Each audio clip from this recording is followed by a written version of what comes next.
Hey, what's going on, guys? So of all places, I am here in what I think is one of the water supplies for Orange County. There's actually some pelicans way over there fishing with their heads in the water, trying to catch some food.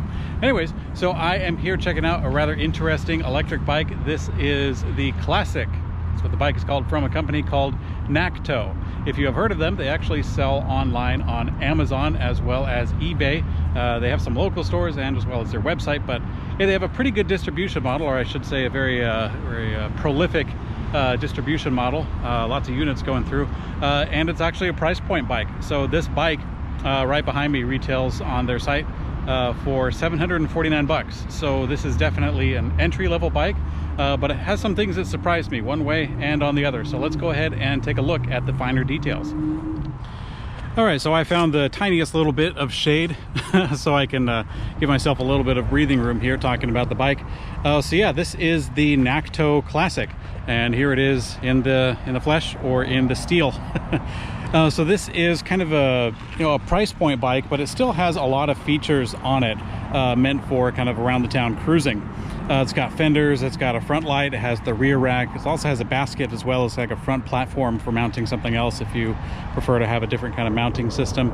It does have the battery with a hub motor system. It's a 36 volt 10 amp hour. So yeah, has the Shimano Tourney system. So that's a real big basic overview of the bicycle in general, some of the equipment. But what we're looking at is a cheap bike. There's no way around it. This is a price point bike that's meant for entry level, meant to get a lot of people out biking that otherwise wouldn't be biking at all, because other bikes are priced out of their budget or out of their market.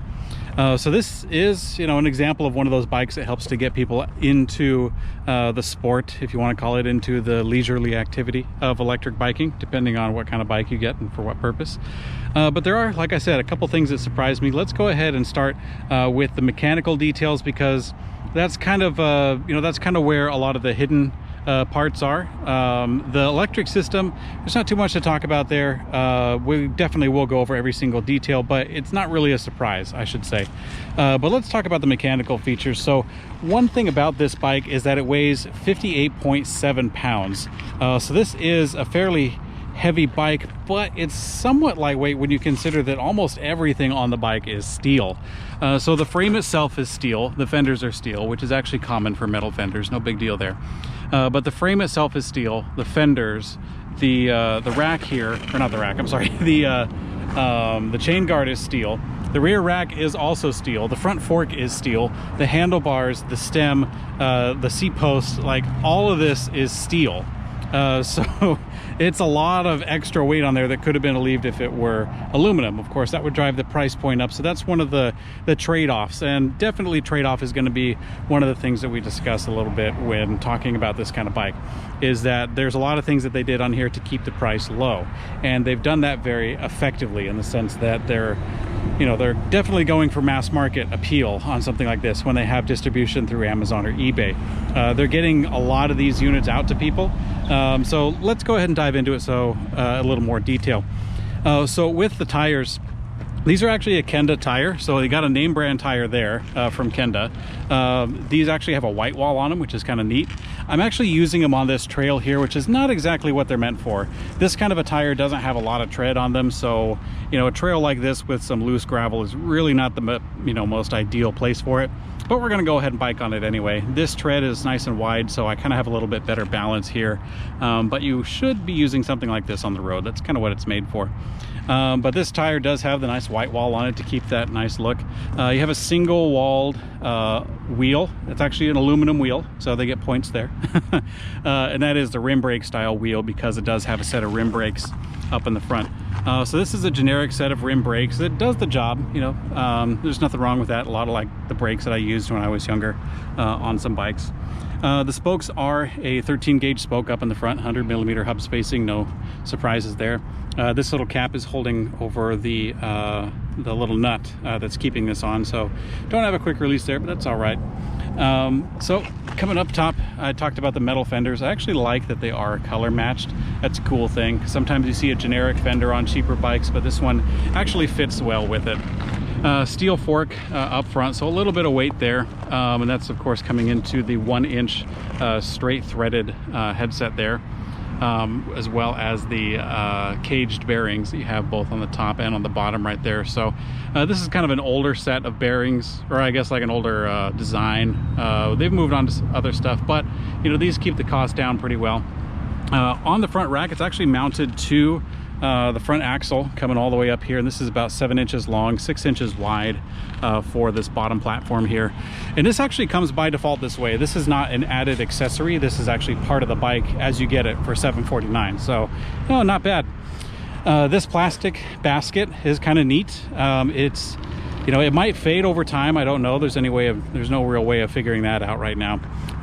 But the basket does have this kind of like little net over the top that's kind of like an expanding plastic net, and it can hold a fair amount of stuff. You can totally get a loaf of bread in there, maybe if you want to a gallon of milk, but that might adjust your steering depending on how you ride. Right now I got a couple of mounts for the camera, as well as some other fun stuff, the charger, as well as a small toolkit that does come with the bike when you're assembling it. But yeah, the basket does have that little clamp over it, or the little net, so that's kind of nice if you got something lightweight in there, such as a loaf of bread, and for some reason if you're out bouncing around on some uneven terrain, that little net will keep it inside, but it also does keep things, you know, nice and good looking. Continuing on, you do have a steel stem up here, and there's no real surprises there. The stem kind of comes up, pokes out about 40 millimeters, comes into the handlebars. So the handlebars are definitely a cruiser handlebar. They have a really tall rise to them, about 135 millimeters from end to end, and not a ton of real estate on the grip side, because it's all eaten up by some really large grips. I should say long. So a lot of times you see grips that are kind of cut off so they can accommodate a twist throttle, but in this case you get the full grip along there. And I actually do like the kind of trim that they have here on the ergonomic edge down there, and how it kind of cuts in there to kind of get you around your thumb. That's actually pretty comfy. That's one thing I can't strike them for that one, because these grips are pretty comfy, I must say, and they look good too. You know, they match with the basket as well as the seat there, so yeah, good choice on that one. It does have a thumb throttle up front. We'll kind of talk about that with the electric system, but one thing before I get too far about the handlebars is it has a pretty aggressive back sweep. So normally if you have a bike with just a 90-degree angle from, you know, the frame and everything, it just pokes out like a straight bar, and you know, hybrid bikes have that, some mountain bikes do, but in this case, instead of being out there, it kind of bends back. It bends back quite a bit, so it bends back, oh, I want to say, I'd guess about 50 degrees or so. So it's pretty comfy. You know, you're steering in a more natural position. Your hand isn't twisted in to try to grab the controls. So that's actually a pretty cool thing about it. Definitely fits the cruiser bike. You know, the cream color, the relaxed seating, the handlebars, and the grips we just talked about a second ago. It's all meant for comfort, something that'd be really easy on the arms, easy on the arthritis. This is the thumb shifter for the set of Shimano gears in the back. So this does have a Shimano Tourney system. This is the SIS indexer, so you twist the little lever right there, or you press the button to go into a lower gear, and that's coming into the back here on this 14 tooth by 28 tooth cassette in the back here. 6 speeds on there, so not a whole lot of range, and that's going up into the front. It's covered by the chain guard, but that is a 44 tooth chain ring up in the front. And here you have the derailleur, the SIS Tourney. I haven't seen this one terribly often. This is one that's not like terribly commonplace among electric bikes. A lot of times I see maybe an Altis or something around there. So the brakes, you do have a 3-finger, like 3.5, 4-finger lever on both the front and the back brakes. And it does have a motor inhibitor, which is actually a cool safety feature that cuts off motor power whenever you pull on the brakes. But one thing I want to talk about is that the brakes are reversed. So the front brake normally is on the left side, but in this case you have a front brake here and you have a rear brake here. And the rear brake, by the way, is a drum brake. So instead of a set of calipers, or instead of a caliper for disc brake, or the little arms for the V brake, it's actually down here. It's about 100 millimeters in diameter from end to end, and that is a drum brake. So I want to talk a little bit about the brakes in the sense of having them reversed. So in China, they, as custom, I don't know what the reasoning is, but as a custom for them, they have the front and rear brake reversed. So that's based on the larger market for the production of this particular model. That's kind of the demand that they have, is that the brakes are switched backwards from what we're accustomed to. But this bike is an import from China, and there's other small things about it that are more tailored for that market.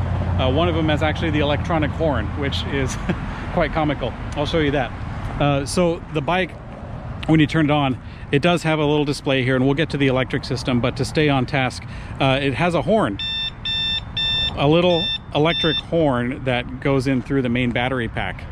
So it's features like that that kind of that are kind of peculiar for a bicycle, but they're actually very common overseas. One last thing that I wanted to mention is about the total size of the bicycle. So I myself, I'm 6 feet tall, and this is not a bicycle that I would use for myself if I were going to be pedaling for long distances and trying to get a good workout out of it. It's meant for a smaller person, smaller than 6 feet. You know, maybe, I don't know, smaller than 5'8" or so. I'm just kind of guessing here. The cranks are actually 152 millimeters long. The norm for a lot of American bikes is 170 millimeters, and I'll show you what I'm talking about. These are the cranks right here. In this case, it's 152 millimeters from the center here to the center there, where connects to the pedal and also to the rest of the bicycle there. This 152 millimeter length is considered short by American standards. Usually you see something that's 170 millimeters, so instead of stopping here, it would stop, oh, I don't know, just a little bit past that. But every little millimeter counts, and I mean that literally, because for myself, I am 6 feet tall, and I have 34-inch inseam for my pants, and so I prefer a 175 millimeter crank. That helps me get more leg extension, helps me get more leg power into the cycling movement, and therefore it makes the cycling experience much more enjoyable. So with the seat, this is actually one of the parts that kind of shine on the bike, in my opinion. They did not skimp on the seat at all. It's definitely comfortable, especially for sitting down if you want to sit down and throttle. It has a nice wide platform, or footprint, about 8 inches wide from end to end, and it has a fair amount of cushion to it as well. It's also kind of like a vinyl leather-esque sort of material, but it has springs on the backside here. So this is definitely comfy. I do enjoy sitting on this seat. It's not so bad. It's a 25 by 4 inch seat post diameter, so it's rather peculiar. A lot of times you see something close to that, about 27.2, but in this case it's 25.4. So if you wanted to get a suspension seat post, you know, like from like Connect or Body Float or something, or Thudbuster, it would go here, but make sure you get the right diameter, because if you get something too big, you're out of luck. You can get something small, but you got to shim it. Anyways, so this seat also folds up on the latch right here, and that's to get the battery out. So if you do feel a little bit of wiggle in the seat, it actually could be the springs. That's just a comfort thing, but this little latch over time can kind of loosen up and need a little bit of TLC, so keep that in mind.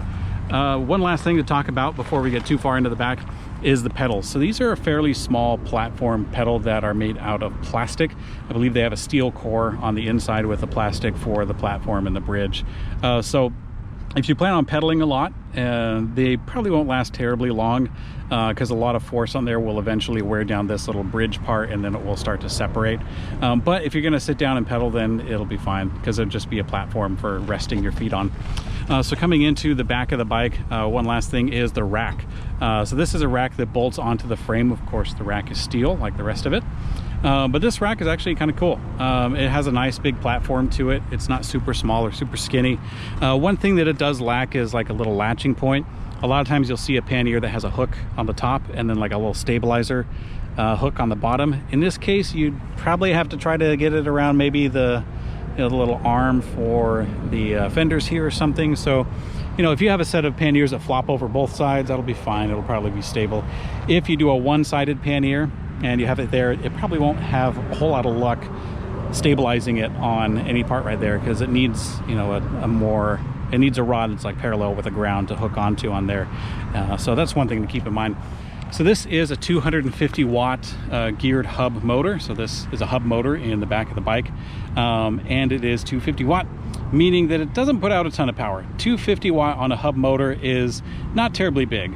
So if the idea of riding an electric bike or a motorcycle intimidates you, then a 250 watt motor might not be a bad idea. because it doesn't throw out a ton of power. This is not something that I would call a motorcycle by any means. It's pretty easy going. So if you want something that's more for flat terrain around your neighborhood, or perhaps for somebody who's a little bit older in years, then this is not a bad idea at all to get a smaller motor system. If you get like some massive 1,000-watt, electric bicycle, definitely proceed at your own risk. But something like this, a 250 watt, is safe. It's much safer for kids to operate, or someone who's still getting the hang of balancing on a bicycle. So yeah, not a bad thing, especially at the price point. That of course is coming up into the battery system up here. So this is a 36 volt 10.4 amp hour lithium battery. It's from an unknown, I shouldn't say unknown, it's from a less popular manufacturer of battery cells called Tianneng. It's a new one to me, but they make the battery cells that go inside of this electric bike battery. Why don't I show you how that comes off? So first you got to make sure that this little seat post collar is out of the way. We'll go ahead and open that, and we will we'll unlatch the seat area. And then we'll come to the other side of the bike. We will turn the key, and turning the key is also responsible for kind of ignition. But when you turn that, it also allows you to physically remove the battery from the bicycle frame. So go ahead and pull up on that latch, and there we go. Boom. Right there it says battery, no frills there. But this is the battery pack, and right there are the main terminals, and those main terminals kind of fall into this area right here, which right underneath there is the controller. So if you wanted to get to the controller for service or something, it's actually just pretty accessible right there with those 4 little Phillips screws. So let's go ahead and put the battery back, let it get into position, kind of cinch it down, close it. There we go. Turn it on, and we're ready to rock. We're off to the races. So this does have a sealed pedal assist system. One thing about the pedal assist system that is rather peculiar is that it's always on so long as the bike is turned on. So this is the ignition for the bicycle. When you twist it all the way to the right, that turns the whole entire bike on. When you twist it all the way to the left, that will allow you to take the battery out and the bike is turned off. Anyways, so we got the bike turned on.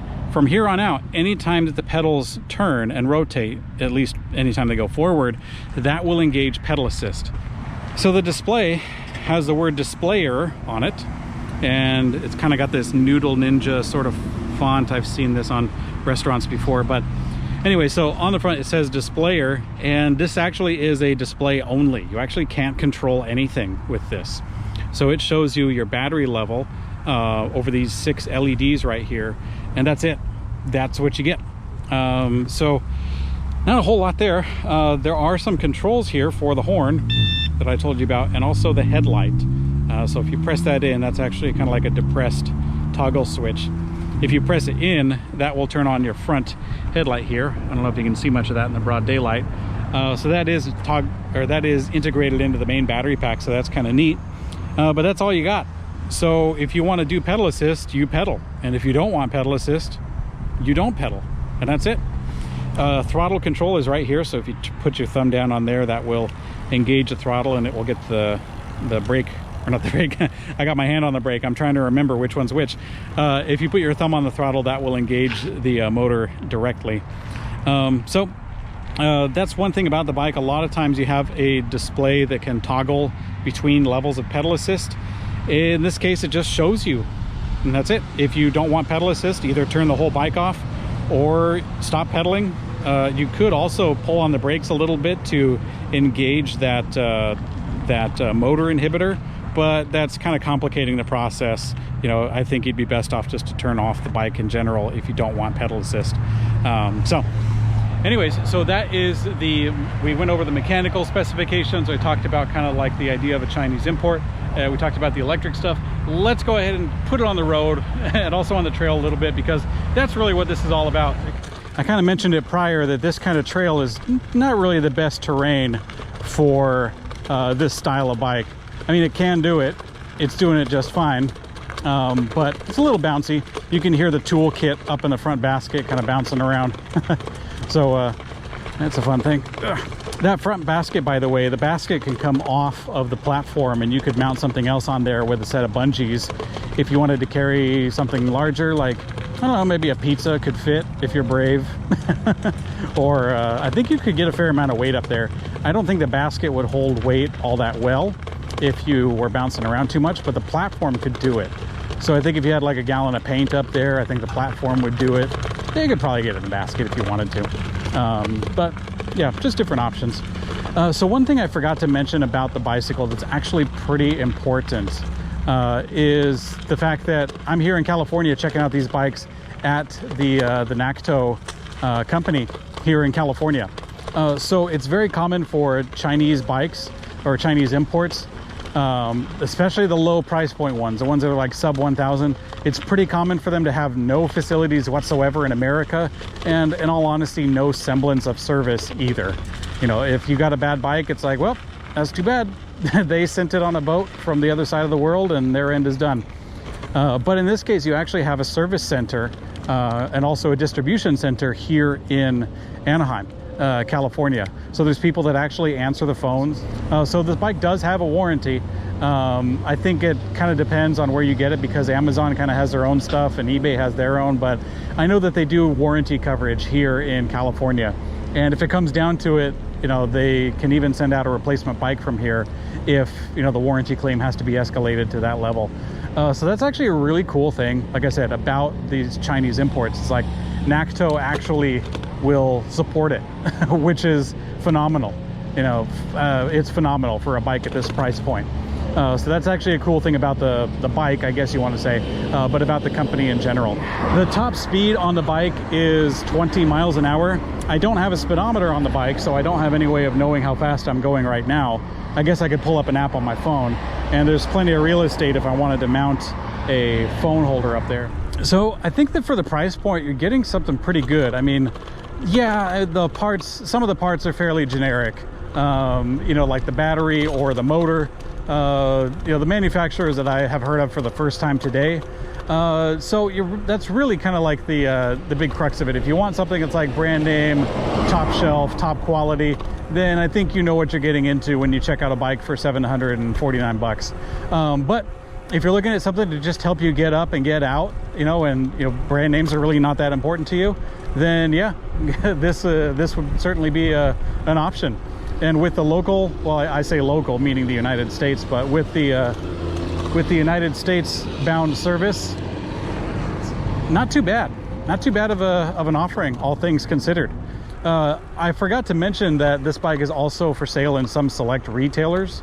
So that was something that kind of was surprising to me. I didn't think there would be enough margin in a bike like this to really be offered in a retail location, but somehow they figured out a way to make it work. So yeah, more power to them. The bicycle, the Classic, as it rides, is definitely suited for more easygoing terrain and I guess like surface area. So right now on this particular part of the road, it's not so bad, but we are in kind of the industrial side of town. And when you get on those roads that are more chewed up by big rigs, then it's not nearly as comfortable of a ride. And since the rider weight is kind of recessed backwards, then you don't have quite as much control up on the front. So I definitely recommend this for more easygoing surfaces. Like, okay, so here's some bumpier stuff. You can do it, I mean, it's fine, but you kind of, I don't want to say you give up control, but like your control is kind of, let's jump over here. Your control is not as stable as it would be for smooth surfaces, and you know, that's kind of what this bike is for. So if you were doing some simple errands, you know, to the grocery store or something, or if you don't have a terribly long commute, then I think you'd be fine. I think this bike would be fine for like that, and for getting into that kind of an experiment for electric bikes. But you know, when you start getting into the rough stuff, if you wanted to use this for a longer term commuter for like, you know, 30-mile rides or something like that, then, you know, this wouldn't really be the best choice. There's other bikes out there that might do it better. But I think this is really fun for what it does. You know, if you have the proper expectations, I think that this bike will be a really good fit. All right, we're on the Nakto Classic. I got the bike turned on and we are in the maximum pedal assist, which is actually the default. So let's go ahead and take it for a spin.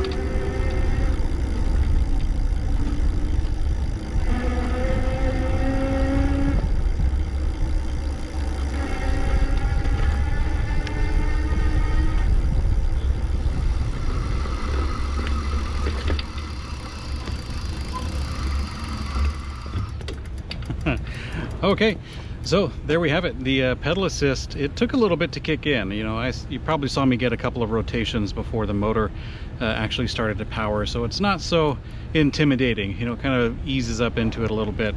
A lot of that has to do with the total motor output, but yeah, fun stuff. Okay guys, thanks for checking out the Nakto Classic with me. It's been a lot of fun. I've really enjoyed my time here. So yeah, if you want to check out the full review on this bicycle as well as many other different electric bikes, go to ElectricBikeReview.com. While you're there, you can compare this with other Nakto bikes as well as the very large catalog of electric bikes that we've done in the past. So thanks for watching guys. Ride safe.